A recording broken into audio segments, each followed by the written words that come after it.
Emily sprinted down the dimly lit path from Bungalow 111, her evening gown flowing behind her. Her breaths came in shallow gasps. She wasn't sure if she was escaping danger or running straight into it. The eyes behind countless masks seemed to follow her every move, silent and unnerving. She slammed the door of her bungalow shut, leaning against it as she trembled. The room was eerily quiet, the faint sound of waves crashing in the distance. Her eyes landed on the binder on the table, now open to page "Be ready by 9, wear the mask provided." An ornate mask glimmered under the lamp's light. Emily hesitated before picking it up, her hands shaking. A sleek black car pulled up outside her bungalow.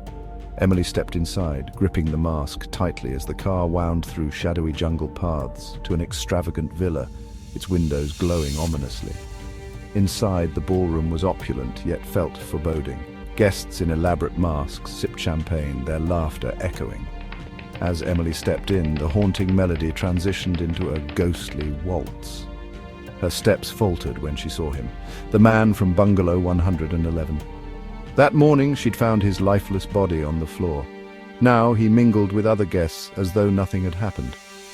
Was she imagining things? Was it a twin, a trick, or something far worse? The man noticed her and approached, his unblinking eyes stopping inches from her. Neither said a word. Emily's hands shook as she clutched her mask tighter, trying to maintain her composure. Driven back to her bungalow, Emily's mind raced. The soft sounds of the ocean were drowned out by her thoughts. She paced the room, replaying the evening in her mind, desperate to make sense of it all. She couldn't rest.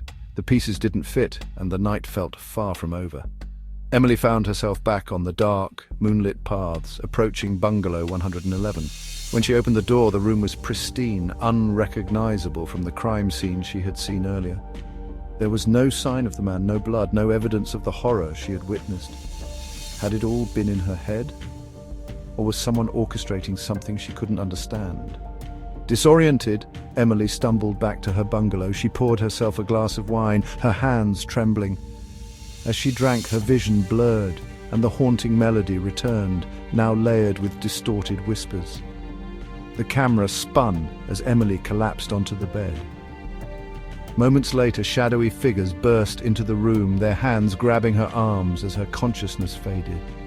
Blurred glimpses of a dense jungle, illuminated by torchlight, filled the screen. Emily was dragged through the forest, her feet scraping against the ground.